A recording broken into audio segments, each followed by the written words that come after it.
Every day to me is a blessing, homie. That's how much I value my everyday in here, whether it's whether there's yard, no yard, canteen, no matter what. I try not to let it kill my joy. So it's so far so good. That's right. That's right. And I wanted to double check something with you. I recently heard that that there's a shortage of chili lime in prison. Is that right? Hey, you know what, homie? Let me tell you, believe it or not, people are stressed the hell out because no more chili lime. So if you want chili lime, you got to put in. So if the process, okay, the ETA estimated time of arrival when you order canteen, when you order a package is somewhere in between 3 weeks to a month, right? So if you want chili lime, that's about the time you got to wait. So the only way to get the chili lime now is from a certain package company. And you got to make the lista, you got to send it out, you got to wait for it, and then when it gets here, you got to pretty much throw like a pillowcase so you can hide them. Because if people see chili lime, then you got everybody riding your kites like if it's dope. Everybody wants chili lime because everybody got tired of the regular chicken, regular chili, regular beef. So yeah, homie, there's a shortage, and hopefully Hey, the canteen manager could take it upon himself and fix that problem. I got an idea. I got an idea. Hey, hit the Yeah. yard, hit What the is it, yarda, homie? and put the word out that you're trying to get all the chili lime you could get your hands on, and then we'll dry up the yarda. They're not gonna have any more chili lime on the yard. You're gonna have a stronghold, and we're gonna be the chili lime kings. The connector, huh? The chili line connector right here in cell 212, homie. Hey, Hey, but yeah, you're gonna man. have the gooners. You're gonna have the gooners knocking your door down. They're gonna be. You're gonna bring you on handcuffs. Like, hey, They're like, what did Javier do? Oh man, he had all the chili lime. Another chili line. Hey, you'd be surprised, homie, how something so little, like to us, like that's nothing in the calles. You go into a Walmart and there's fucking tons of chili lime. In prison, homie, if you see somebody get a package and he didn't cover, because a lot of people they make it a habit to take themselves. They take like a little, they take a blanket or an extra shirt or a sheet, a towel, anything to cover the items that they don't want to be asked about. So, like for me, I don't want people asking me for my candy bars or my pastries. I'll try to hide those on one side of the bag, and when I'm walking, I'll put the good side to my part of the body. That way, it don't expose the outside, and they don't see what I got. Because people are like that. They see something, and everybody zooms in into what you're pushing. If you're pushing a bunch of candy bars, they might not ask you right there and then, but best believe, come after dinner or during day room, you start getting all kinds of kites. What's up, honey? What you want to trade for them candy bars? You want to do 2 for 1s. They want to trade for this. You want to trade for that. So yeah, man. Damn chili lines. I wish they would sell that in a tienda, homie. Hey, Javier, let me It's ask you a that lemon question. that we crave. Yeah. So let me paint a picture for you, okay? So let's say Yeah. you get to a new prison, all right? You've never been to this prison. Let's say Corcoran, all right? You show up. Yeah. You're setting up, your crib or whatever. You go. I don't know, prison stuff. I don't know, meet up with your counselor because you're new or whatever you do. I don't know. Yeah. And Yeah. then Yeah. you come back to your room and you find 3 packs of chili lime on your bed. What do you do? I know where you're going. That's not gonna happen, dog. No, it's not gonna. Yeah, no.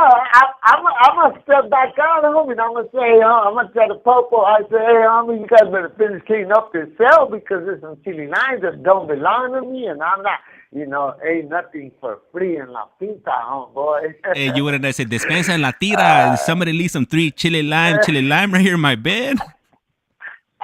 Abuelita de Batman, I would have threw it after ASAP. Like, hey, homie, who used to live here? All right. Who? Little Shorty?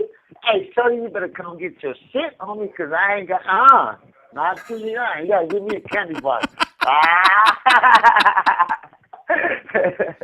Yeah, I can't wait for you guys to see that video, dog. Hopefully you can find that video, and even if you could show it to your audience, and Yeah. they'll get a kick out of it, homie.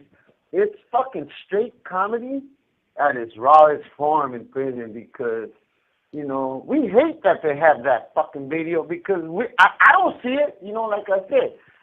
And there's probably different states and different levels and different camps or something. But I have never seen it, I have never seen it where somebody gets a candy bar and then later that he got to give up the booty or something. And that's pretty much what that video is saying, like don't accept the candy bar. And yeah, it could be anything else. It could be, a radio, a TV, or a watch, or shoes. But yeah, like I'm yet to see that, And I've been down since 1993, and maybe because I've been on a level 4. But yeah, that's a good way to. That's a cool little icebreaker right there, homie. I like the way you started that. Hey, we might have to make a new. We're gonna have to update the pre video. We're gonna have to switch it over from the Snickers bar to 3 chili lime packets. Chili lime with some chicharrones.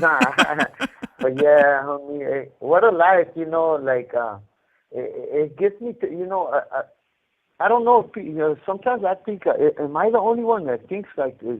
This call and your telephone number will be monitored and recorded. I mean, there's days when I wake up and, I don't have no chili lime. I don't have no soups. And just because I don't have it, I convince myself that it's all right. You're going to have it tomorrow. You're going to have it, if not tomorrow, the next day. And if it's not chili lime, it's going to be regular soup, but you're going to have something, And so a lot of times I keep pushing with my joy. Like right now, all I have in my house is a big-ass giant jar of coffee, and I love coffee. I got to have my coffee. And everybody knows I go through creamer. I mean, nobody in here goes through creamer like I do, dog. Like, everybody uses it to make candy and taffy and all that. I drink the fucking creamer, and everybody trips out. They're like, damn, fool, you drink the creamer? I said, yeah, I drink the creamer. I drink my creamer with my coffee and some sugar in the morning, and maybe I do 3 a day. And so, yeah, I'm very happy with very little, dog. And, but, man... What a way to start today's cast, huh? Yeah, because I heard, I don't know, though, man. somebody mentioned to me that about that whole chili lime thing. And I couldn't believe it. I was like, man, like the first to take away the cigarettes, then they took away the weights. Oh, Now man. they want to take away the chili lime. Now they really crossed the line now. Yeah, you know which one hurt that they took away? Like, to me, the one that really affected me was the boom boxes, the speakers. So throughout my whole term, they done took the speakers and gave them back 3 different times. So right now there's a bunch of lawsuits because they want us to wear earbuds. And so there's people filing a lawsuit on that because, some people saying that they're getting that tinnitus, that little ring in their ear, from wearing the earbuds. And so I hope they beat, and I hope that he beats that he wins that lawsuit because, when we have music in here, homie, you would notice the difference in people's attitudes. People will dance in the day room, homie. And you would walk by people's house, and while they were working out in between sets, they'd be dancing. Music is the food to your soul right there. It puts you in a good ass mood. So prison, only in California too. You guys got to remember, it's not no other state but California that they don't want you to play music. They don't want you to have weights. They don't want us to have shit. They want to see us all depressed and fighting amongst each other, and that's because these cops are so addicted to the adrenaline thing, and they want to see nothing but violence. And then on the other hand, they have these meetings, and they're talking about how they're trying to give us more programs, so we don't go to violence, and we don't fight each other, and there's no fight. But on the low, they want us to fucking fight. They want us to stab each other. To them it's like a job security. The more it's a danger for them to be working here, the more they keep giving them that extra pay because they do get extra money for the danger that they gotta face. But yeah, man, waking up in the morning to me is gonna depend how happy I'm gonna be throughout the day. So if there's days that I have everything, then I try to make the days that I don't have hardly anything the same because there's nothing. I mean, you are not gonna win if you're just gonna sit here and say, "Oh man, I'm out of food, I don't got food." Because there's a lot of people that let that get to them. There's people that stress big time on that. They're running low on food and they're out there hustling, and their whole conversation it's about that, about they're running short, and they're not out, they're running short on, and I'm over here out, and I'm super happy, and I tell them, sometimes I lie when they ask me, "Hey dog, are you good in there? You have everything? And you got food?" Because I got a bunch of homies in here that constantly looking out for me. They give me food, they give me fruits and all that. And there's times when I don't have shit, but I don't like to expose that. I don't like to tell them, yeah, when I'm doing bad, I keep it to myself. I don't go out there and stress on it, and they don't even notice it. So a lot of times when they ask me if I need something, even if I do need it, I'll just say no, because I know I'll have it tomorrow. I'll have it myself, and I'll feel better about earning it, and fixing a little radio or headphones to earn whatever the hell I'm gonna get that next day. But yeah, I don't go too many days without because of my hustle. There's usually something. Is always somebody breaks something every single day, and I'm here to fix it. And I don't charge that much. A lot of times I just work on whatever they want to give me. But yeah, chili lime would be nice on me. Chili lime, I think, is the lemon that we all crave for, that little sourness. Oh, not only that, the chili lime got that little spice to it, the habanero chile. You remember that? Yeah, yeah, yeah. Yeah, I got the habanero.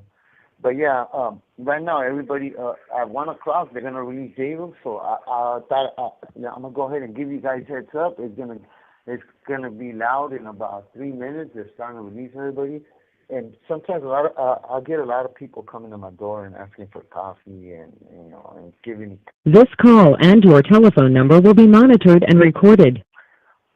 So just giving you guys, yeah, I'm gonna give you guys heads up because they don't not allow us to put a curtain or to cover the window during the day because the sergeant he don't like that shit. So every so often you'll hear me say, "Hey, yeah, what's up? Hey," and I'll point to the phone and let them know, "Hey, I'm on the phone," and they'll keep pushing. Some dudes don't know no better. They still want to call me like that. One dude that called me and asked me for coffee, I think that's about a week ago.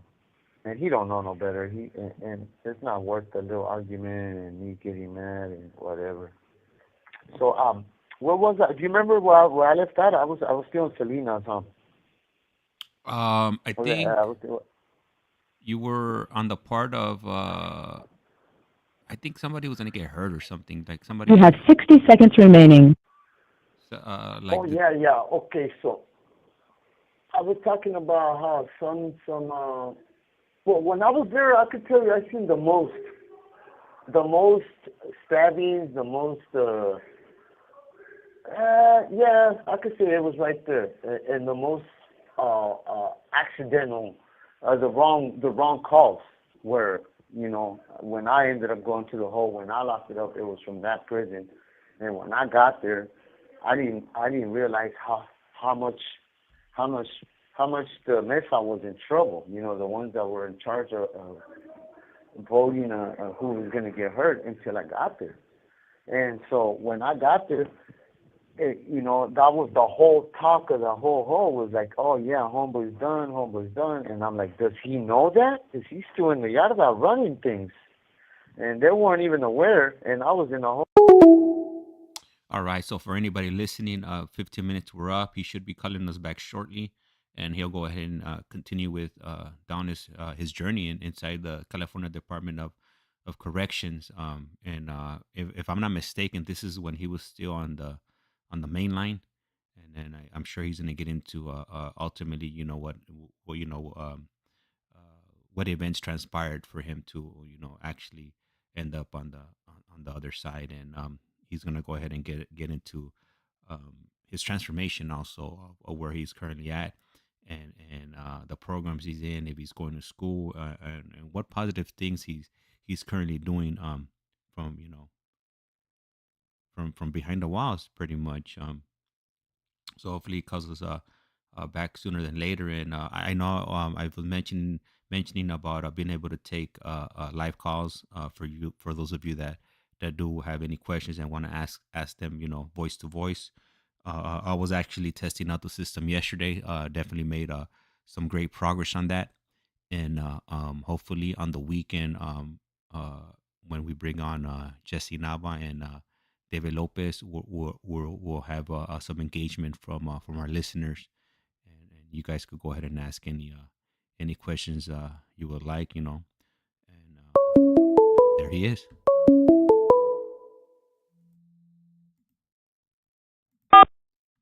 This call is now being recorded. You have a prepaid call from Javier Yanez. an inmate at the Centinela State Prison, Centinela, California. This call and your telephone number will be monitored and recorded. You have a prepaid call. You will not be charged for this call. To accept this call, say or dial 5 now.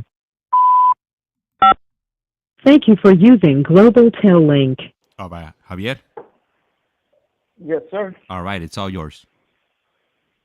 Okay. Okay, so you know what I was sitting here thinking right now when I hung up? I was like, you know what? So much happened at that prison, because that's, don't forget, that's right before that's when I was I was already starting to think about coming on this side. There was too much drama, so much was happening that I didn't agree with, because everybody was pencil whooping each other.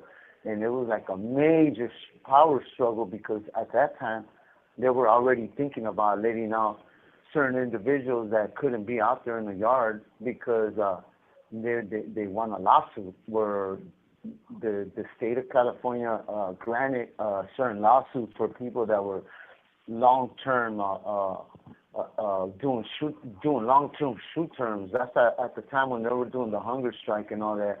And they realized that they granted them that the cruel and unusual punishment it wasn't humane. It was no longer the right thing for CDC to do and keep people in the chute forever, because some of these dudes were never going to get out the chute. So they had no choice but to start letting people out little by little.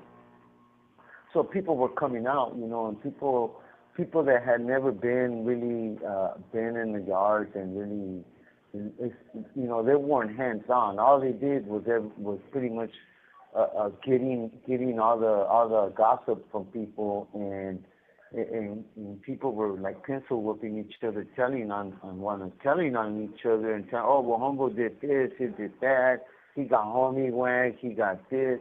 So these dudes are over there, and they gotta evaluate all that, and they gotta come up with solutions to a bunch of the drama that they weren't really knowing the whole story to a lot of the shit that was going on. They were just going by what the ones in charge was telling them. So again, a lot of the judgment, a lot of their judge, their thinking was clouded by they weren't really thinking straight, because a lot of the times either they were high or they were coming down or they were malillas.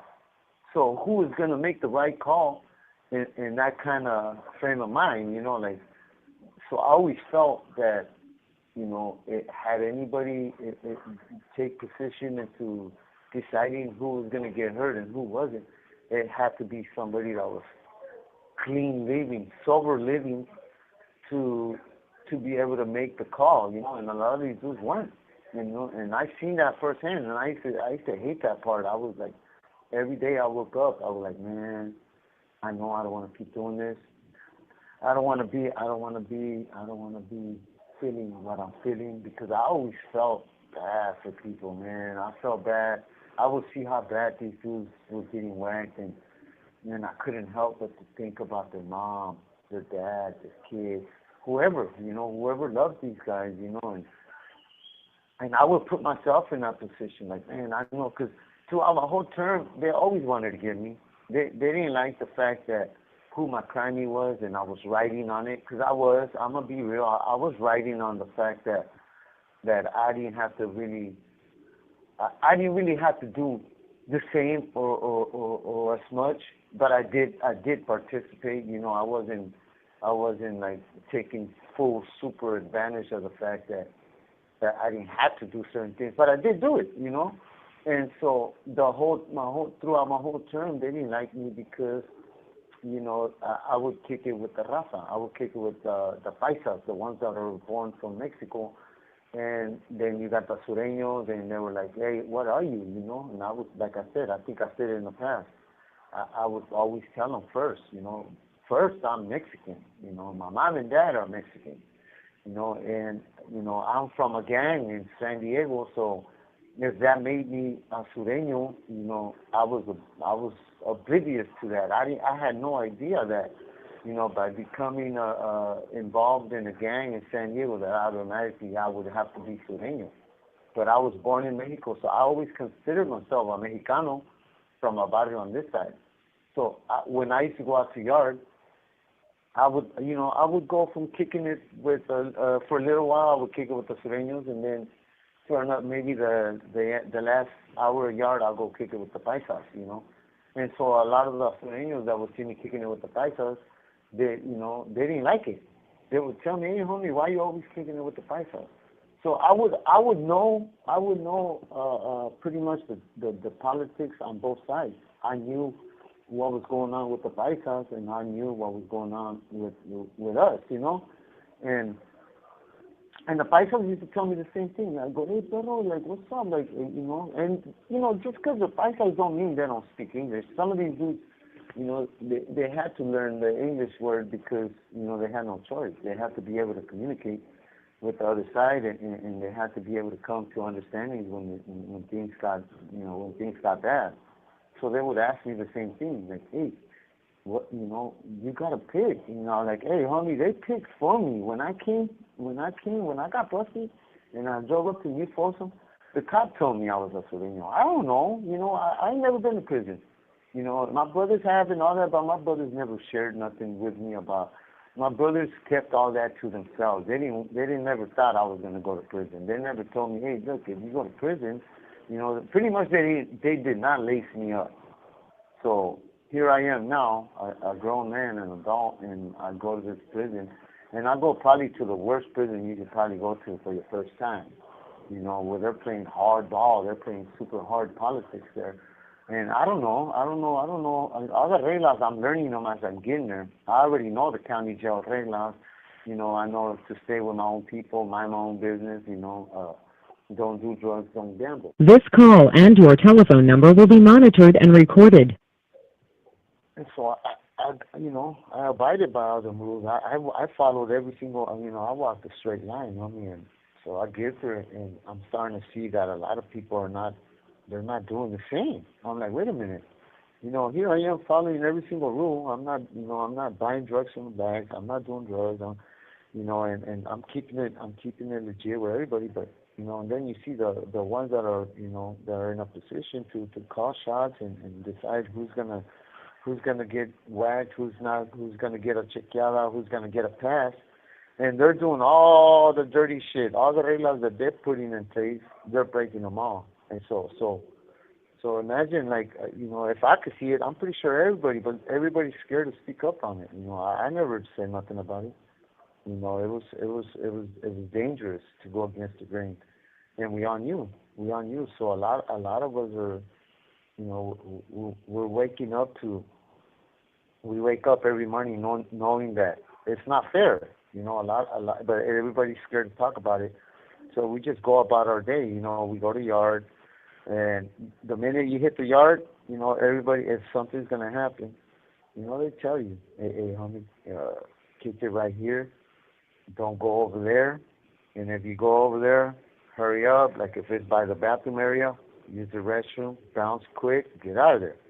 So that alone makes the yard super quiet. And that's when I was telling you that it's like a heads up. Whenever the yard is quiet, be on your toes because something is going to happen. And if you don't know about it, and nobody came up to you and told you, hey, trucha right here, then that means you're the one that's going to get got. And so that individual starts to go look for people. And the way you test that, because I've had that happen to me where, nobody told me nothing. I don't know what's going on. Either I was playing basketball and they didn't get a chance to get to me. And so right before it happens, I start to notice like everybody starts to, to move away from certain areas and it starts to get real quiet. And I would go and ask. And the way you go and check, make sure it's not you, is you go approach people. And if they're trying to shake you, then you know it's you. And so I never, I never had that. I knew I didn't do nothing wrong. But there was always the possibility that my crimies did. Because sometimes when you're in prison and you got crimies, if they end up messing up, it reflects on you too. So if let's say the dude that got killed was related to somebody important, and they didn't find out till like 5-10 years later, and the crimies are getting whacked, and so you can't help but to worry about, hey man, is this shit gonna happen to me too? Am I gonna get whacked? Because that was my case too. When after like 10 years of me being busted, I heard about 2 of my crimies getting whacked in Calipatria. And and so that put me on high alert because I don't know what they're getting whacked for, and I'm not asking, and nobody's telling me. So the only thing that I'm left with is it because of the crime? Is it because of the victim? So that would run through my mind a lot, and it takes a toll out of you, man, because you don't know if you're right, and you don't want to ask. You don't want to risk asking and somebody not liking that you're asking about it. So, man, a lot of times when the yard would get quiet, I would sit there and just look at everybody, and I would see body language, and I would worry. I'm like, man, my crimes better not have put me in the cross, because I didn't do nothing wrong, and I know I didn't do nothing wrong. So yeah, a lot of times, going out to yard was so stressful, and I hated every time they would announce yard. I hated it. I was like, oh fuck, here we go with this shit. And man, I'm gonna say probably 80% of the inmates hated it because it was never going to yard to have fun and play ball and basketball and all that. Somebody was always getting dealt with, and we're going to lockdown. The minute we come off lockdown, somebody else would get dealt with, and we go on another lockdown. So it was an average of every 2 or 3 days, maybe. Sometimes it was every single time we came off lockdown. And man, that was just no way to live, man. I would wake up and I would I just did not know how to go about coming on this side. I was like, at first I would fear, repercussions. I was like, man, they know my mom, they know my dad, they know my sister. And then I would think, but wait a minute, if you're not going to put nobody under the bus and you're not going to give nobody up and you hold your mug, then you're good. So I would build up the courage to do it, but I just could never do it.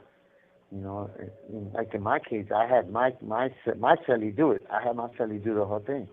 Like, you do it, fool. Like, put the kite, however, we were in our cell and he wrote a kite. And when they interviewed me, the only thing I gave up was the knives I had in my possession. And I think I did say that in the past. And so, yeah, man, there was times when, like maybe my 3rd year that I was there, they had me in vocational plumbing. This call and your telephone number will be monitored and recorded. Wait a minute, no, they had me in vocational masonry or bricklaying. And we would go back there, and the teacher used to give us a book, and he used to stay in his little office, he didn't really he wasn't really like showing you how to lay the brick. You would pretty much have to learn by reading a book. And he would come out after you, like say you build a little chimney, he will come out and he'll inspect it, and then he'll give you a grade. So I would do it. I was doing most of the work. I was reading the book and then looking at the neighbor doing his. And I remember growing up with my tios. My tios, they always work in construction. So when I was a kid, I got a little hands-on laying brick and all that. So I would do it my own way, and I would go there and fucking, there was drama right there. So you're in there you're having fun, laying bricks, working, because I've always liked hard labor. So I would lay there, and I used to like the sound of the little scaffold and the brick laying, and then when you're leveling everything down and the smell of cement. So I was enjoying my little time learning how to be a bricklayer, and boom, it never fails. There was always drama. Somebody would drive up. You have 60 seconds remaining. So there was people back there getting stabbing each other as well as they were doing just like they were doing in the yard. And again, I would know these dudes, and they would give me heads up. Hey, Javi, what do you think about this? The homie said I gotta do this, I gotta do that. And I'm like, man, I'm scared to even comment on it. I don't know what you want to do, homie, but I could tell you one thing. I won't let them stomp you out. If you're getting it ugly, I'll get involved. But just if you got things you gotta handle, you gotta nick it in the bud, homie. Don't let it mess you up in the head. You want me to? It's about to hang up. Yeah, So yeah. I'm gonna call again. Okay, I'm perfect. gonna We'll call be back. here waiting. All right, so the 15 minutes are up. He's gonna go ahead and give us a call back. Typically, it doesn't take that long, so just go ahead and sit tight. And as soon as he calls back, we'll go ahead and reconnect, and he could go ahead and continue down his journey and his experiences within the city, the CDCR. And I'm in the process of possibly, integrating my system right here with some type of maybe elevator music or phone hold music, so like that. It's not dead quiet when we're going transitioning from one call, dropping in and bringing the other call right in. So hopefully that'll I'll be doing that sooner than later. I just finished out figuring out how to integrate calls via WhatsApp. So hopefully on Sunday we'll go ahead and test that out. So if you're listening to this recording, I'm going to go ahead and test it out with Jesse and David. Here we go. This call is now This being is Global recorded. Tel Link. You have a prepaid call from Javier Yanez. an inmate at the Centinela State Prison, Centinela, California. This call and your telephone number will be monitored and recorded. You have a prepaid call. You will not be charged for this call. To accept this call, say or dial 5 now. Thank you for using Global Tel Link. All right, Javier, it's going to be all you. Okay. So yeah, and like in one case, one of the youngsters I just drove him up, and he was there with two of his cousins. And so we're talking about blood-related cousins, right? So one of them is hitting dope, man, and he's looking out. He's looking out. He's giving her. He's following every single rule you could, you gotta follow. When you're active, he's doing this. He's giving up his cut, which back then was a third. He was giving up his little cut. He's looking out for his cousin. He's looking out for his little homies from the hood. And then he's looking out for the people in his tier, and the people that go to vote with him, which was right there in Masonry. So I got to liking this kid, man, because he's following every single rule and he's not messing up at all. But we got pretty close, man. We got pretty close. He ended up liking my he liked my stilo. He liked the way we used to clown and laugh, and he was pretty much doing the same thing I was doing in the streets, and he was busted for the same thing. And our stories matched so much that we just that we became tight friends, because he too got ended up doing a life sentence because he set up a drug deal, and his criminals decided, hey, we don't want to do the drug deal and the money. We just want to we want to take this fool's life, take the money and the drugs, and and not give him the drugs. Go with it, take everything. So he was on the same boat like me. In my case, I just wanted to do a drug deal and get my cut and bounce. Give them the dope, get my cut, bounce. Some people don't. Some people it's called the jack move. Where you go and you present the dope, and once you see the money, you take everything. And so that's the same thing that happened to him, man. And I told him my story, and he was like, "Hey, dog, Me too. And he wasn't telling nobody. He was like, he felt that, if he told people, hey, I didn't kill nobody, that people were going to look at him like, oh, you weak, oh, you soft. And I used to tell him, like, bro, no, homie, if you didn't do it, don't go around telling people you did it. Because the board is going to hear that. It's going to get to the board, and and you got to stick to your story. I've always stuck to my story. I don't care if it makes me, if people are thinking, oh, this fool's a hardcore killer doing a life sentence for killing somebody, and if people are gonna dislike me because it turned out that I didn't kill nobody, I was just there doing a drug deal, then so be it. I don't care, I'm gonna stick to my story. So yeah, I convinced them. I told them, look, dog, stop telling people you did it, homie. Tell people the truth, homie, because if you're going to worry about how people are going to view you and all of a sudden they don't want to mess with you because, it turns out you're not a killer or whatever, then fuck it. People are going to like you for who you are, homie, not for who they want to hear that they think you are, And so, yeah, so me and him ended up kicking it off pretty cool. And at that time, I was still allowed to, at least, I was still allowed to have a celly.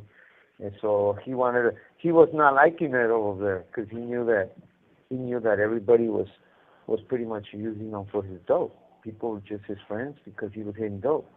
And this kid was so amazingly kind that, I mean, I used to hate people. I used to see people just abuse his kindness, and they were constantly getting him for shit.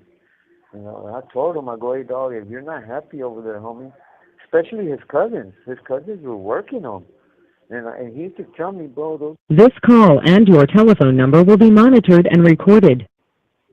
he's like, those are my own cousins on me, and they're fucking taking all my shit, And I would tell him, dog, you gotta put your foot down on me. It's gonna keep happening. So yeah, he got tired of living in. He was in the lower yard. No, he was in the upper yard.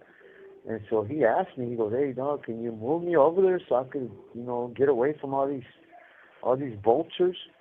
And sure enough, I moved him over there, homie, and so now he's living over there in the same building with me. And he's not my celly, but I found him a cool little cell, a cool little celly, and they're getting along perfect. Everything was going along perfect. Everything was going along fine, homie. And next time he hit, he still was sending dope to the other side to his cousins. But they weren't liking that. Their cousins got mad at him because he bounced on them. And so I knew one of his cousins real good, and I used to play with him real hard. And so I knew him like real good to where I felt comfortable telling him, like, hey, dog, it's fucked up, homie. That's your little cousin, and you guys are fucking running him to the dirt, homie. Look at how much fear that dude's got on his own blood, and that's not cool. And they're like, yeah, no, it's not me, it's my little brother. So it was only one of the cousins. So, yeah, so his own cousin called him out. Pretty much he cracked him one time and knocked him out right there inside the classroom. And I went up and I picked him up, and I told him, hey, dog, that was your cousin that punched you? He goes, yeah, that was my cousin. Why did he punch you? It was because I moved. I go, that's fucked up. Your cousin is, he's really going this far because now he's not around all the dope you're hitting. That's pretty much why he did that. He's like, yeah. Like, man, what are you going to do? He goes, I don't know. He says that he's going to whack me. I was like, wow, are you serious? He goes, yeah. He said he's got a knife on him, and when we go to chow, he's going to whack me. So, I took it upon myself to help him. I go, look, bro, come here. And I did something for him real quick, like a little something for him not something for him to go put hurt on the guy, but something that he can use to defend himself with. So yeah, sure enough, that same day when they call for chow, you go to like a little mess hall they got right there, and he walked in, and then his cousin walked in, and when he went over there to fill up his cup of coffee or water, he filled it up with hot ass water, and he threw that cup of boiling water on his own cousin, and got to booking him with a little thing that he had, And it was ugly because you're looking at two blood-related people stabbing each other in prison, and one is doing it for self-defense, and the other one's doing it because he's mad that his cousin is done moved to another side of the yard and is not giving him the amount of dope that he was giving them when he did on this side of the yard. So all that, man, all that put together was just it was pretty heavy on me, man. I'm a very I mess with I'm a feeling person. My mom, growing up as a kid, I used to get clowned because my mom used to tell me I was a little crybaby, and I'm very sentimental, and I'm still am, and I don't care, and I'm not embarrassed to say that. I play with feelings big time, I like, I wish if it was up to me, I would, and I could control the attitude and the mood in here, I would keep it at 100, full blown happy, because that is the best feeling, homie. When you're happy and you have no problems, that shit feels so good, And then when somebody comes, and like in my case, I would get threatened.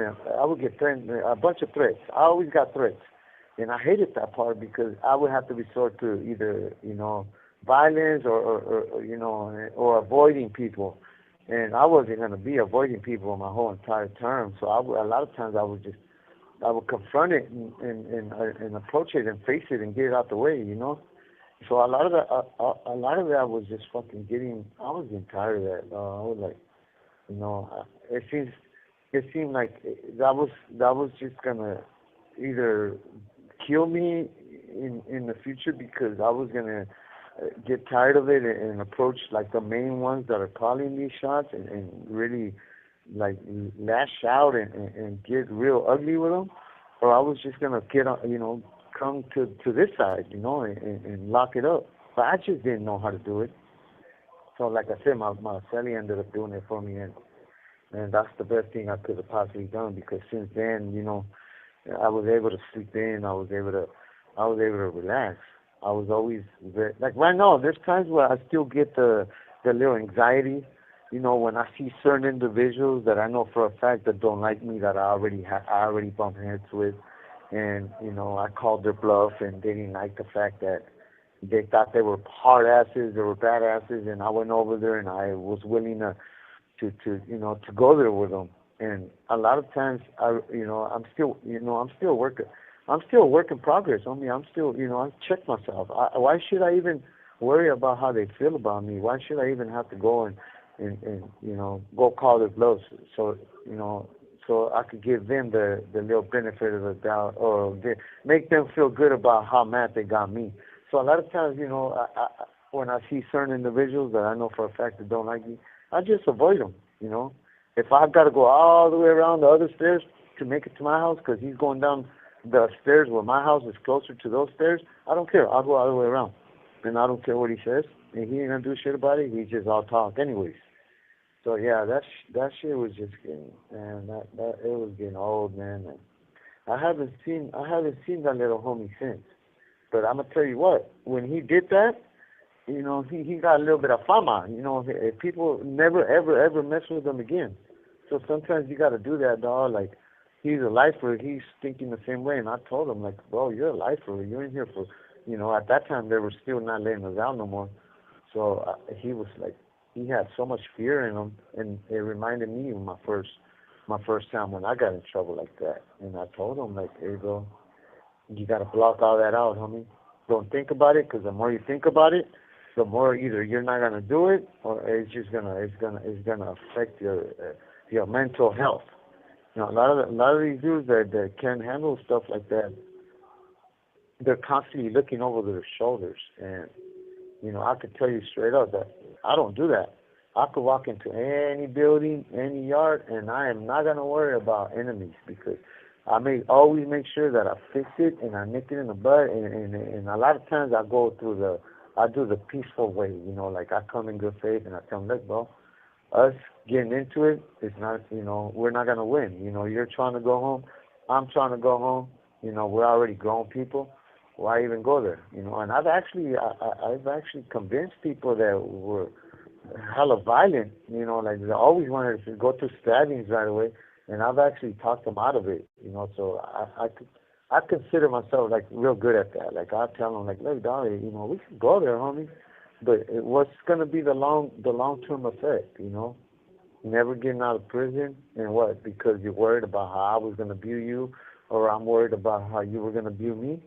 So let's just, if we don't like, if you don't think that me and you could, coincide, coexist in the same place or the same spot, just go around it. I'm not always in the same spot forever, so just wait till I'm not there, and I'll wait till you're not there.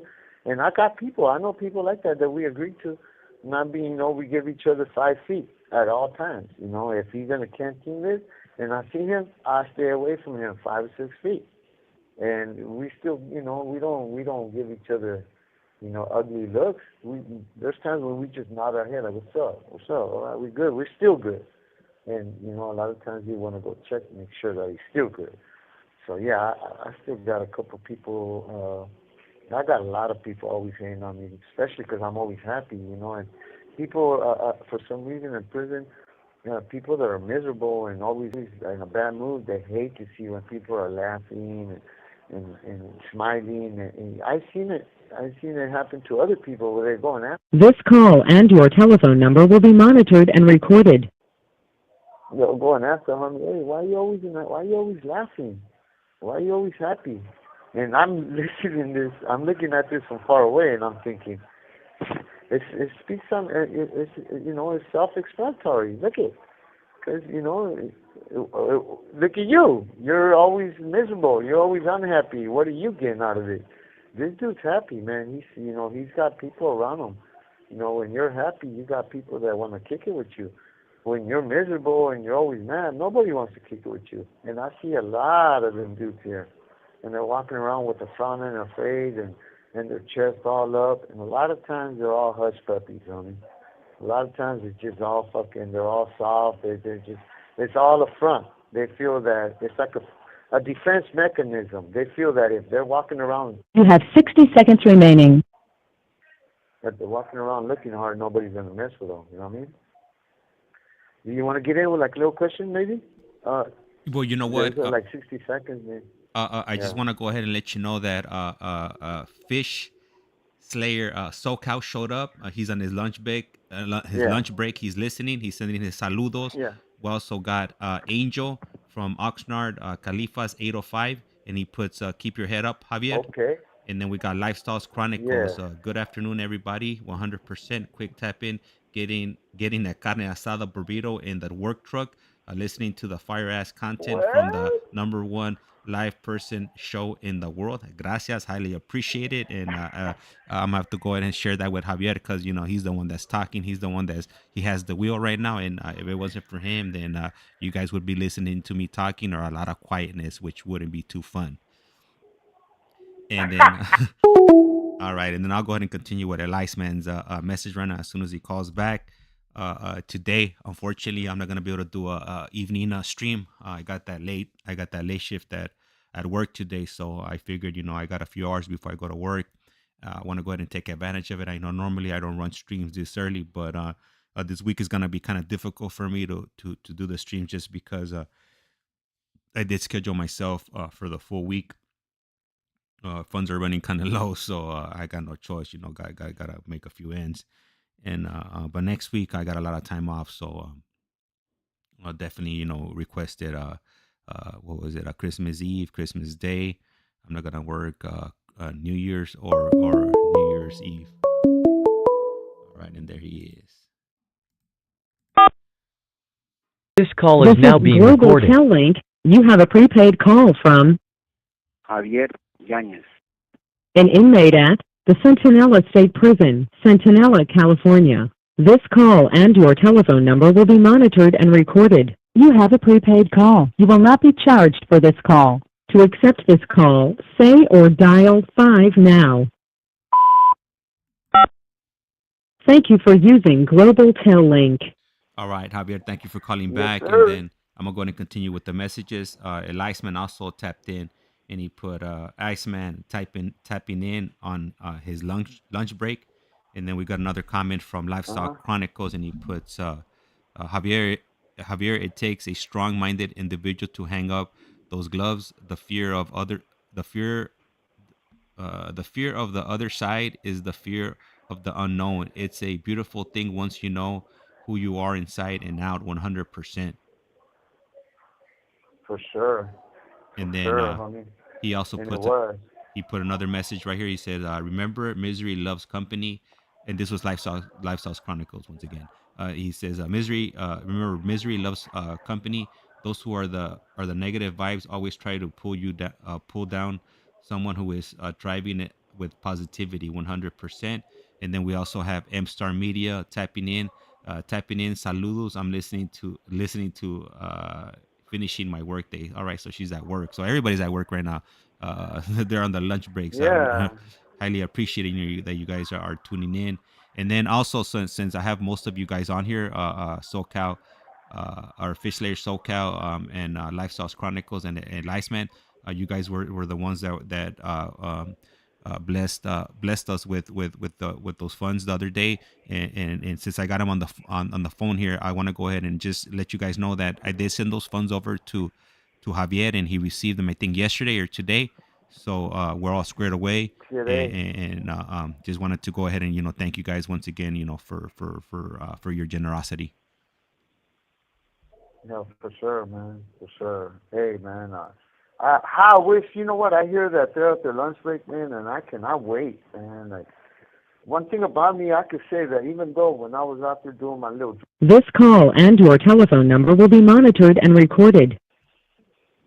when I was doing my little drug dealing and all that, I always had a job. I mean, I always had a job, man, and I had jobs that, that were not boring jobs. They were fun jobs, and my lunch break was. I remember my lunch breaks, man. I used to look forward to my lunch break, and how I miss that. Like, I cannot wait to get this date, man, and get me a job and you know and go home to my family and get my check on the weekends, man. That's like a beautiful thing. That's really how we're supposed to live. That is like like the righteous way to live. Get your little job, get your little lunch break, get your little check, party on the weekends. And if you got the luxury to party every day, then so be it. Que aquellas. But yeah, man, I appreciate them listening, and hopefully a lot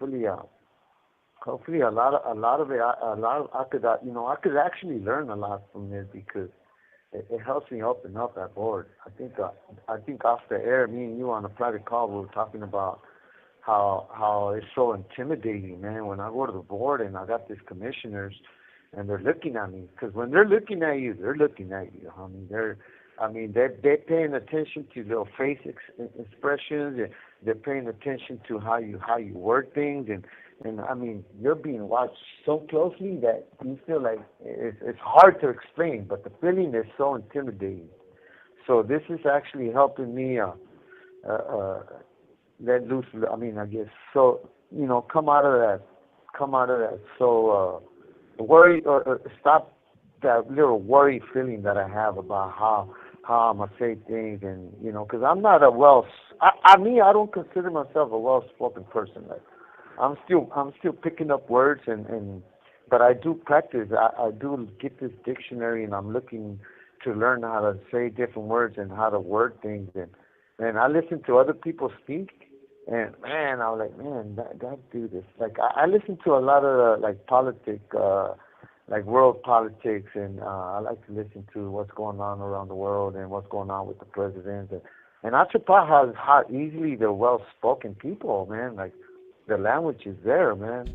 The capacity of words is fucking humongous. And I'm like, man, and that's when I always regret not going to school, man, and ditching school. So, man, kudos to everybody that really finished school, man. I wish I would have had a different kind of thinking back then. So, but yeah, I think I was so I'm gonna go back into that little homie that got hurt, man. I have not seen him in a long time, and not so long ago I ran into some older cat, and he went up to me and he goes, "Hey, I got a cousin that sent me a picture, and you're in one of his pictures, and it looks just like you." And I'm like, "Is that right?" He goes, "Man, matter of fact, I know it's you, but you had a fade. That's before the tattoos on your head." And like, man, if you could really spot me, the young me back then, and then still notice that it's me like 20. I think this was like about 20 years ago that this happened. And and you're pretty good. And sure enough, he brought that picture, and it was a picture of me and him and his cousin, the one that I told you that had to go at it with his brother with knives. I mean, with his cousin with knives, and so he hit him up, and he's still busted too. You know, he's on the same boat like me. Like he's doing a life sentence because he didn't want to testify against his crime partners and other people. So the DA pretty much railroaded them, and they got a way to make you, to punish you for not helping the DA convict other people. And there's a lot of us in here, and a lot of them don't want to say nothing, and they're worried about them looking soft. Like, oh, okay, so you're busted for 5 muertes. There's people that are busted for 3 muertes that were only there, and I've spoken to them, and I told them, dog, be honest, homie. Did you do the actual clipping, the actual shooting? And they would tell me, yeah. He goes, yeah, I did, homie. And like, but you could just see it in their face. Like, you could see the fear. And he'd rather say that he did do it, so that way people could, look at him and view him as this big old, serial killer because he's busted for killing 3 people. And the way he carries himself, he didn't do it. There's a certain, people that are really like that, dog. They're very vicious, man. They don't care. They're not. Well, for one, they're not kind, homie. They're hella evil. They're hella fucking tight. They don't share nothing with nobody, because they know deep down inside they got to deal with the man up above when the time is up here.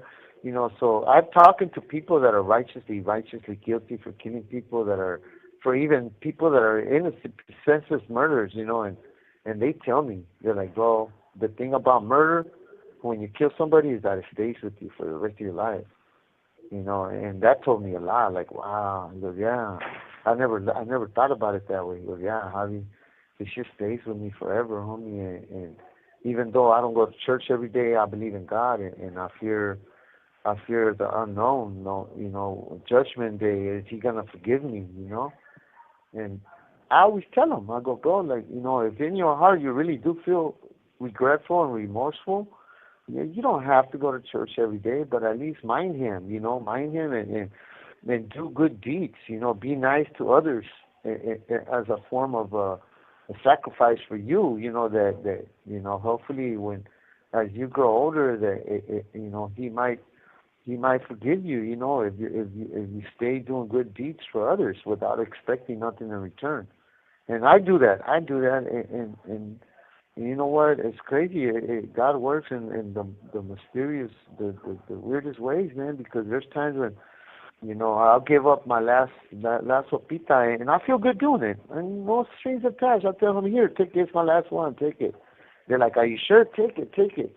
And I come in my house, and sure enough, not even 2-3 hours later, my buddy Gary will drive up with like a sandwich or something, or he'll slide a burrito onto my door, and I credit the men upstairs, and I always, before I eat, I remember to thank him, and when I wake and when I sleep, and so on, whatever good and even the bad when it happens. So yeah, man, he ran it. It was kind of a trip for this guy to recognize me out of a picture from when I was in my early 20s. And so he started giving each other messages back and forth. And a homie already came on this side too. And hopefully I'm waiting for him to drive up right here. And that's gonna be a little. It's gonna be a trip, because now we're older. We're old men now. We were in our 20s. And I done ran into people in here that I know from youth Folsom back in 95, 96, and we're both in our 50s, and we stare at each other for a long time, and he's like, Javi? I'm like, yeah. Angel, Javi, yeah, hey, what's up? Damn. And the first thing we tell each other is like, damn, we got old.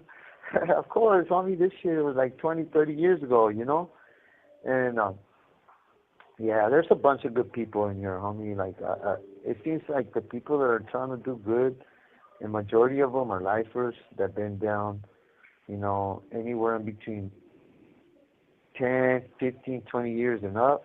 They humble themselves, man. They don't walk around all hard. They're hella kind-hearted, and here you got the kids that are barely coming into the system, playing us. And we just look at it like this little kid has no idea who he's fucking with. I got a bunch of these kids in here owing me $10 here, $8 here for fixing their watch or their CD player, and they'll stretch it. They'll give me like $1 every 3 months, and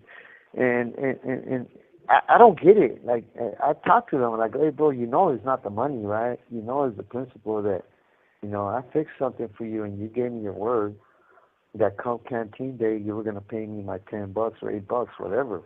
Plus, I charge you a lovely price, a cool little cheap, hardly anything. It's either that or buy. For example, a CD player. If they break the CD player, they got to pay $50 for a new one, or $10 bucks, 10 or $8 for me to fix it.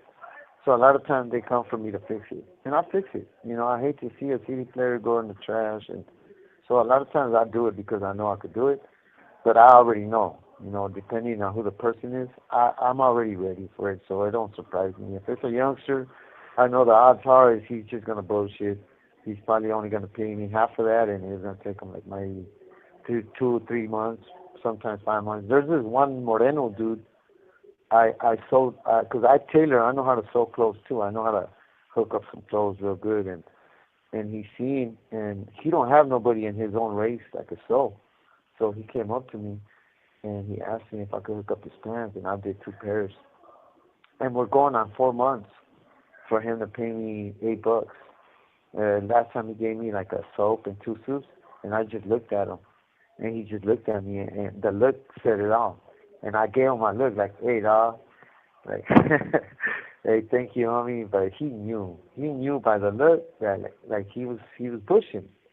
So, but it's all right because every time he walks by me, I pick my head up high, and he's got to like put his head down low. So there's a little satisfaction. I'm watching him do that, anyways.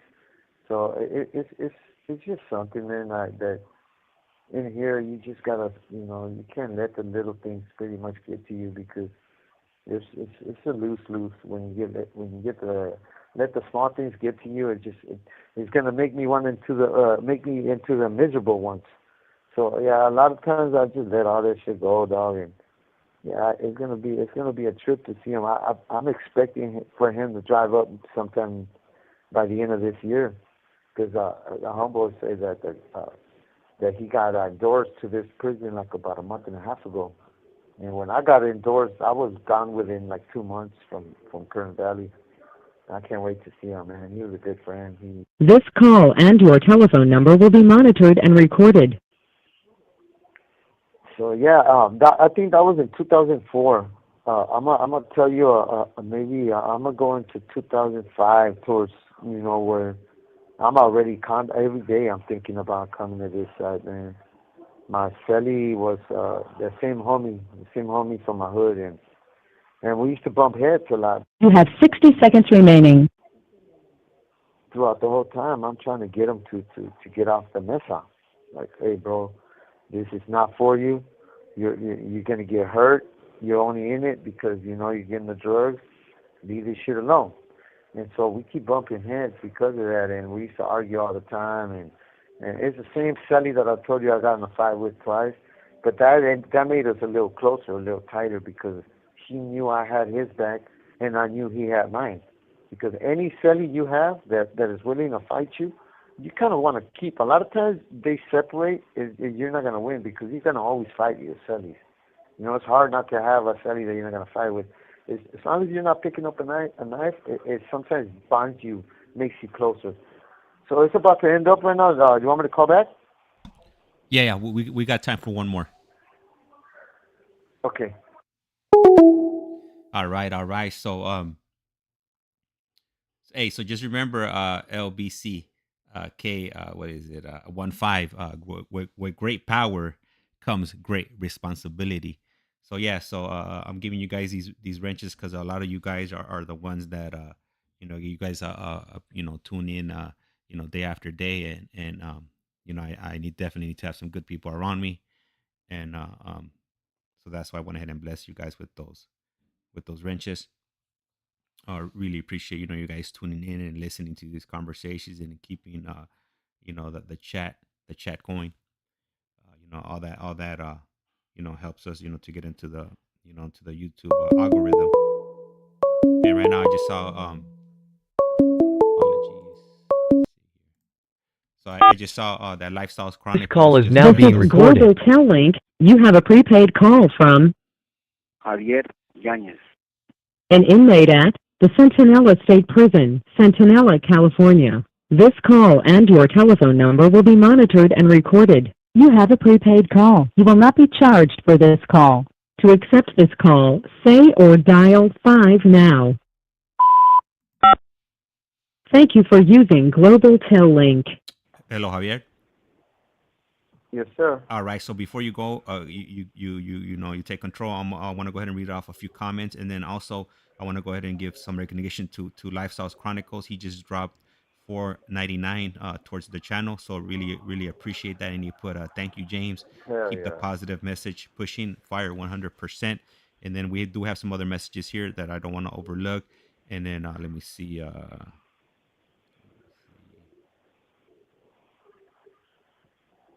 So M Star Media tapped in. M Star put tapping in. Saludos. I'm listening to the listening to. She's currently at work, so she's listening while she's working. Then Lifestyles Chronicle put thank you, James. You're solid, bro. Hey, really appreciate that. And then let me see here. That's right. Oh, and then That's good, Fish man. Slayer SoCal said, "I got you on a job.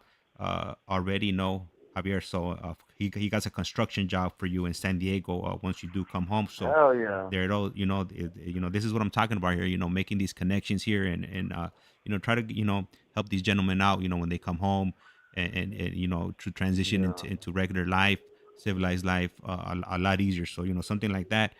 Definitely, it's a huge, I would say, milestone because not a lot of For people want to sure. hire people that been away for the type of crime that Javier was convicted for. So it definitely says a lot about you. To willing to help somebody out that's been away so long. So salute Yeah. to Fish Slayer SoCal for that. For sure, for sure. And I love hard labor, man. My whole entire life, I took classes for towel setting too before I got busted, so I got that down pat. I love hard labor. I appreciate that, man. I'm not. I really do, man. I'm more of a paper pusher. You give me some papers, I could push it. All that hard labor is definitely not for me. Breaking stuff, slinging a hammer or anything of that nature. Yeah, I thank you, highly appreciate it. But I'm probably only gonna last about 15 to 20 minutes, and I have to call it quits. And then everybody's gonna be making fun of me. So we'll go ahead and keep that down to a Oh my minimum. We'll let god. the hard laborers do the hard labor and that paperwork. If you got an office job for me, or some computer work, I'll be more than happy. Maybe even shredding papers. I'm good at that. So The human shredder. You know how they got the little paper shredders? yeah, That yeah, you yeah. be like the human shredder. That you can hire me to rip all your paper that you don't want no one to get a hold of, to rip it to pieces. I'll cut But them up yeah, to man, really I small appreciate pieces, that. or I'll burn them after too. So not only will I cut them up, rip them up, I'll burn them after that. Yeah, So there's no evidence left. for, You for getting audited sure, by the man. IRS. I'll burn everything up. I got you. Yeah, we'll burn all that. Leave no evidence behind. And But then yeah, man, you know what? This this I right here is righteous, man. That's right. What is That's it? right. So I got another comment from Angel. He put, Javier, you should think of writing a book. Uh-huh. His story and journey is amazing. I truly hope he's able to get out to complete his story. Yep. Man, you know what? Funny that he mentions that, right? So I've been writing, like I write, I've always been like real, like self-conscious, like I don't want nobody, my spelling, my grammar, and so I've been worrying about it because I do mind I do care about how people view my education, you know. It never had I ever thought that me not having an education was going to hold me back like it has. Because I've been wanting to, and I do have a bunch of stuff that I've written. So most of it is a remorse letter, and a lot of it also is a letter to the victim. So I write to him like if he was alive, and I tell him, look, bro, like It's my fault. You were there. You know what happened. I put you there. I know that these guys were dangerous, and I still didn't care. All for the love of the money, and for me wanting to have the damn stupid rims for my ride and the paying job or whatever. And I put you in a spot where I knew it was going to be dangerous. Because he was doing his little drug dealing, but he had a job too. He was paying bills. I mean, he was starting his little T-shirt company, and so he had a goal, he had a future, he had a life, and because of my dumbass fucking idea to set up this big old drug deal, his life got taken. So yeah, but I have been writing. I just I'm very secretive about who I let who I let who I let people read or who I let read my stuff. But you know what? I'm gonna go through all my stuff and I'm gonna see because I've been getting better in school. My reading, I struggle with reading my whole life, so my reading is getting better. The tablet has helped me correct my spelling and my grammar, so this tablet was a huge game changer. But yeah, man, I appreciate your comments and questions, man. I really do, all you guys. And we got another comment that I definitely want to read off before I don't have any time. It's from Lifestyles Chronicles, and he puts, Javier, thank you.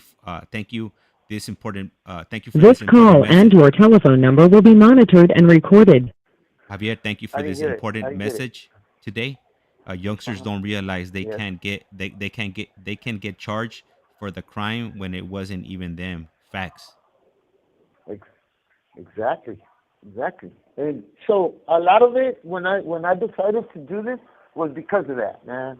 Because I only, I believe I have this one life that I live, and I want to leave a mark. I want to be able to, even though I spend like most of my life in prison, if I could change one mom and dad into like paying more attention to the kids' friends, and one youngster to pay attention to his own friends and check them when they're not with them. That is the secret.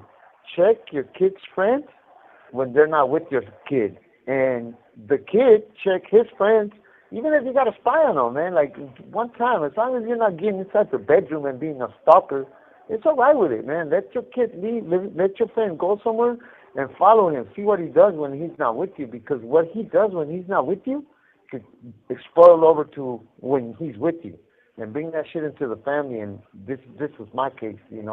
I didn't know my crime. My friend was just that. I really didn't think he had it in him to clip this dude and take his life. And so, yeah, that is that's how I started doing it. I think we are running hella short on time, and so, yeah, if you wanna, whenever you wanna do another one, you give me heads up, and I appreciate everybody's support, and like I said on one of them, I would appreciate like a support letter, like for the one that, for the homie that's offering me the job. When the time come, maybe like sometime in January or February, if he could write like a support letter saying that he's willing to give me a job, and that goes to the board, and that they weigh heavy on that. They like to see that. Man, that's what I'm talking about right there. And right now that you mentioned that about a job right now, also we also have LBCK15, and he says, Javier, come out to Mhm. Wisconsin. We hire parolees, and and they don't judge anyone. That's right. That's right. And I'm well skilled, man. I'm super skilled. So in a lot of areas, man. And all my time I've been doing. Man, I appreciate everybody. I really do, dog. This is gonna end in a good way, and I'm gonna be in my high spirits, and I'm gonna cook me a little chili lime sopa afterwards. With make me a chanate with some creamer, and it's gonna be all good.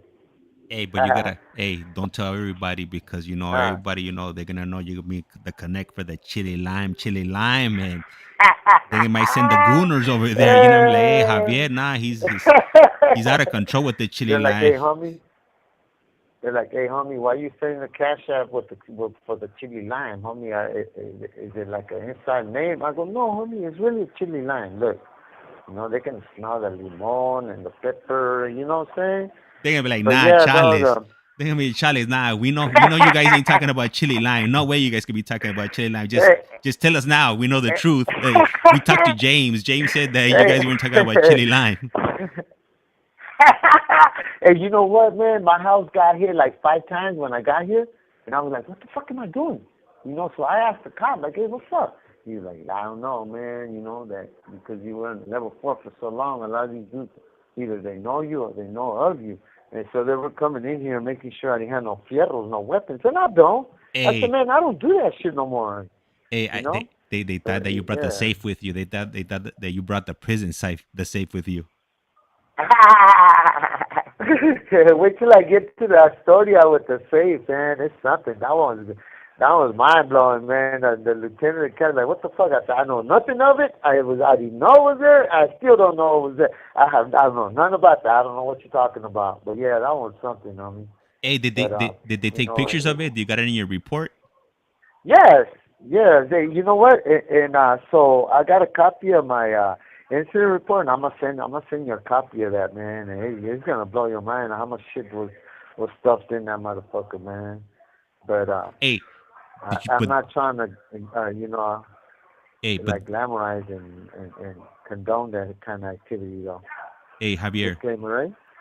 But Yeah. did you have any chili lime in that prison safe?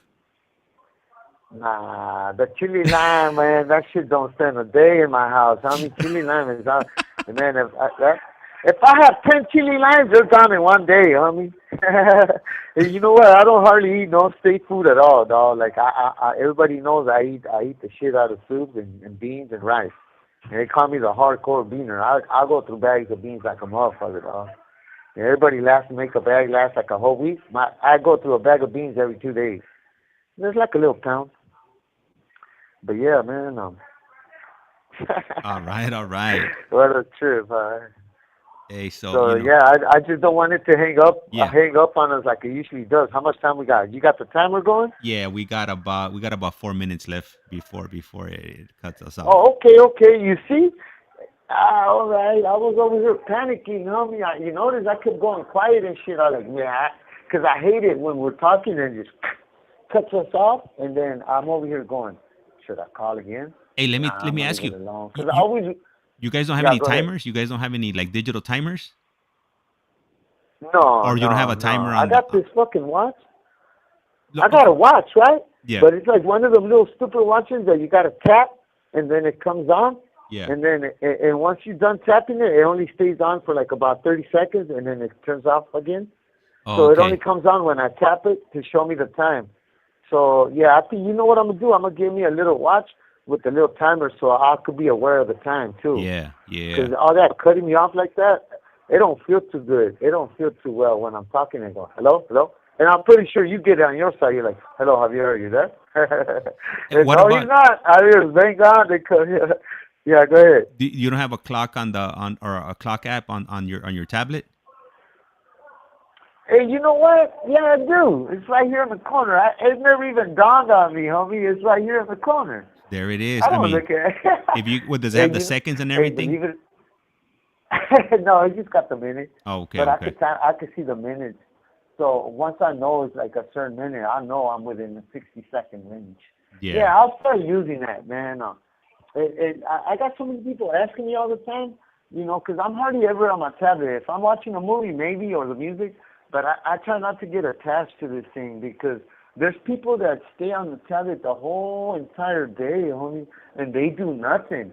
And so I'm so scared that I'm going to become like that I'm the opposite. I focus on making sure I don't get too attached to it so I can still do my exercise, I can still do my artwork. So a lot of times I'll just put it on the music so I don't go and grab it for messaging or video, because they got video games and all. I don't play none of that. You know, I try to do something that's going to be a physical interaction with myself, and whether it's exercising, working out, or drawing. But it just dawned on me. It does have a little clock on the side, on the upper side, and it's just real small though. I'll wear my I'll throw on my reading glasses. So yeah, no, I got it though. I'm glad you told me that because I never even bothered to look. Because it shows you the dial, and then it's got a big old GTL on top, and that's it. But if you look all the way to the corner, it's hella tiny. Yeah, it's got the clock, and then the battery. You have 60 seconds remaining. All right, so they got Yep. us. They got us with that 60 seconds. So This call and your telephone number will be monitored and recorded. they got us with a double whammy And how right about there. when they do? Yeah, how about when they do this shit, homie? Oh, wait a minute, I got news for you. Now that we're on the subject, so being that there's no longer us, the signing up for the phone call, because the reason they had a 15-minute stretches, is because to give everybody a turn on the phone in the day room, because there was only two phones or one phone per day room, right? So that way everybody gets a chance. They put that 15-minute timer on it.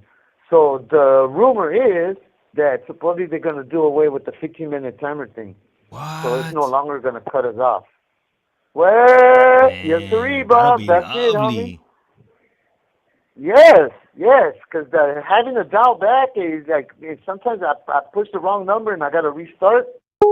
Bam, he got hit. He got hit. Anyways, hey, I want to go ahead and thank you guys, for tuning in and listening to our stream today. I know we ran a little bit earlier than we normally do, but unfortunately today I have to go to work. I'm gonna be working that late shift, so I figured, I'll try to get in a stream. I'll check if I could do one tomorrow, and throughout the week we'll see what I'm able to pull off and work out. And I want to go ahead and thank you guys for tuning in to You Have a Collect Call From, and always remember, life's like a candle. Once you blow it, that's it. It's over. So with that being said, you guys go ahead and have a good day. And oh, hold on. This call is now being This recorded. is Global Tel Link. You have a prepaid call from Javier Yanez.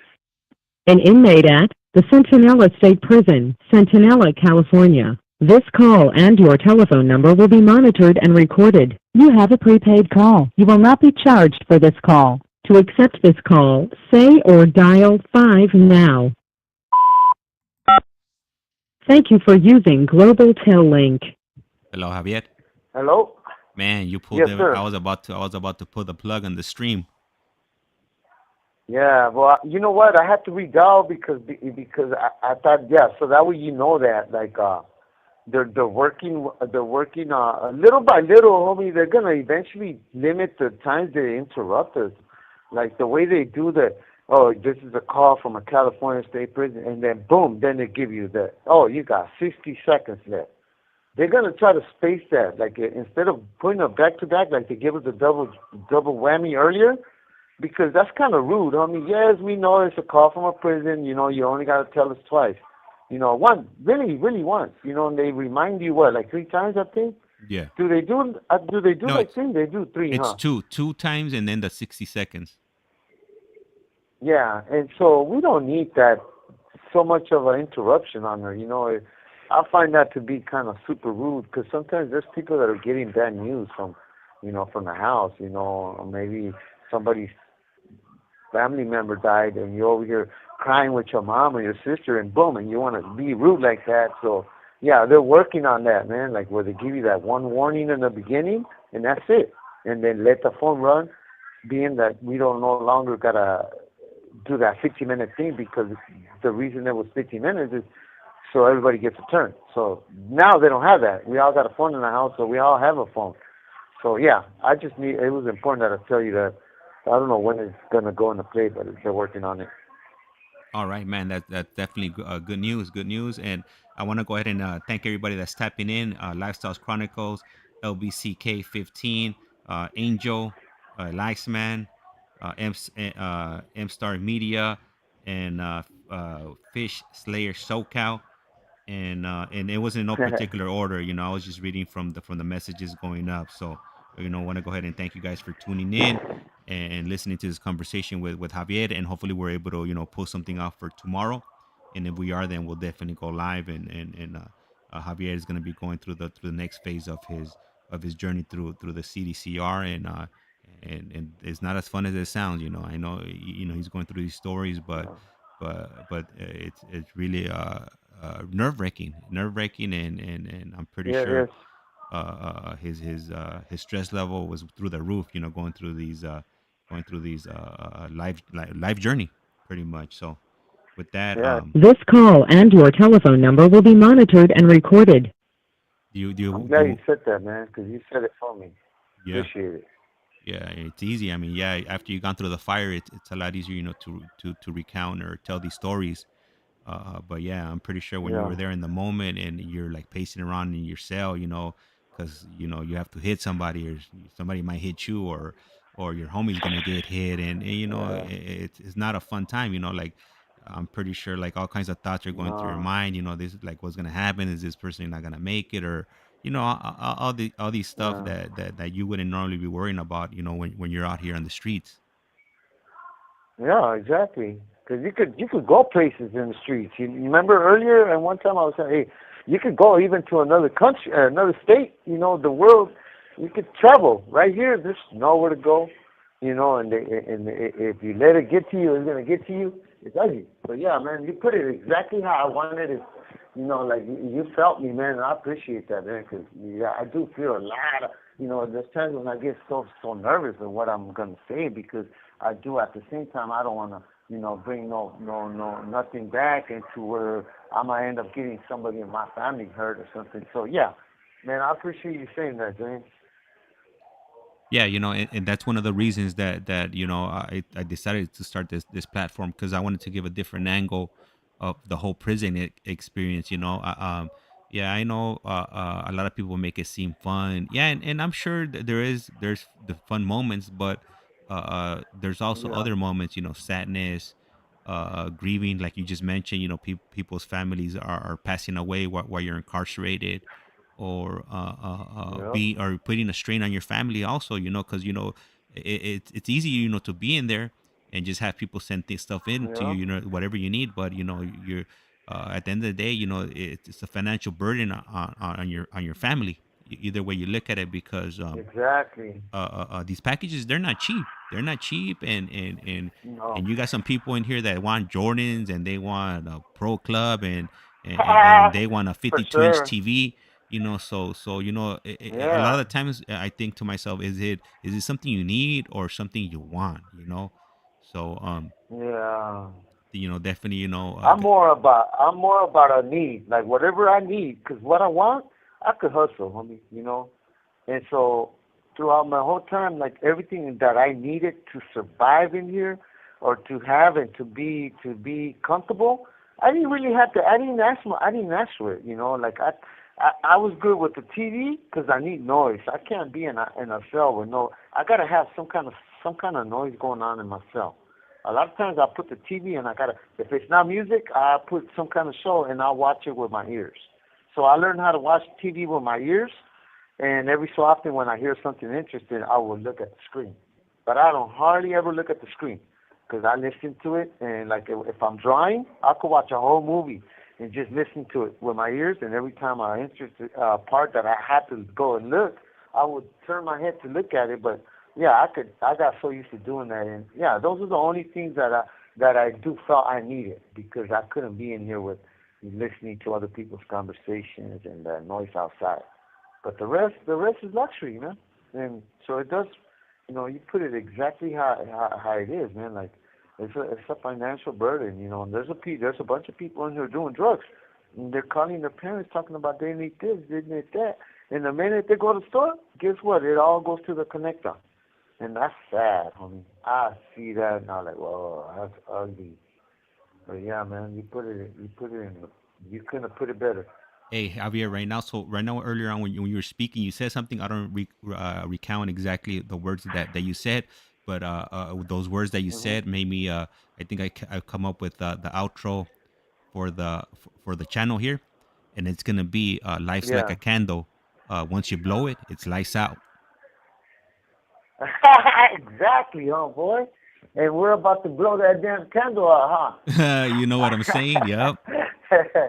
Yes, sir. You Yeah. got things to do. Hey, man. Hey, thank you for your time, Jaimito. And just know that this here that you're doing, I guarantee you, man, it's gonna help people tell the story, and it's gonna help them at board, man. Man, that's Because what I'm if hoping. they're sincere and real and honest, I want it to help me, man, and it's gonna match what I've been telling them from the gate, how the shit happened, and now they get to know more about me. So, yeah, man, I appreciate it big time.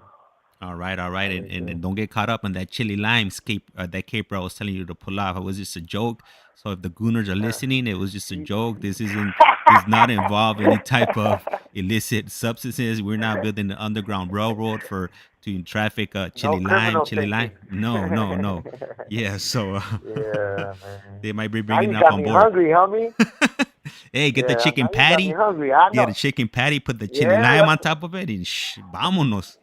Oh man, you know what? And the food in prison got ugly, man. So like, you can't help but to just go for the sopa, the chips, the beans, the little bit of mayonesa and a little spread. Cause the food they hired a dietitian. I don't know if you guys are aware. Yeah. Prison, supposedly we were getting too fat, we were getting too big. I don't know where they got that from, but they redid the whole diet thing, the way they feed us. And it is ugly, boy. I mean, they do spaghetti with no meat. It's just all pasta, and they put a bunch of vegetables. It is ugly, yeah. They took our pork. They took everything. They took everything, homie. Like, we don't no longer get burritos. We don't get cinnamon rolls. We don't get nothing. Everything is like some kind of diet, like if we're fucking fat. And we're not. Everybody suck the fuck up. Everybody right here is looking shot out because they're Hey, eating all Javier. the fucking noodles and beans, Yeah. Hey, so man, so you're telling me that you don't have no more pork chops like in Blood and Blood Out? No, Vato's gonna be coming up to you. I don't No want his more life. I pork want his. chops, homie. I don't want his pork chop. I want his life.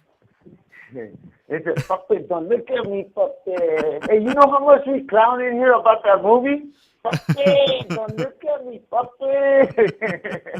Yeah, but we clown Papi and we clown Miklo, and yeah, man, what a Yeah. shit, bro. Here goes one of these scumbags that. Hey, you know what's funny is like these fools are coming in with all the pierna right, and I'm looking at all these little scumbags. The scumbagish kids that owe me money and they don't even want to look up this way, They do not. My light is down too. Like they're like pretending they don't see the bright ass light on the left side of their eye, and the perverse bitches. Like they can see me, and I'm waving at them. They're not looking. But best believe we got day room tonight. I'm gonna be knocking at that door, For sure.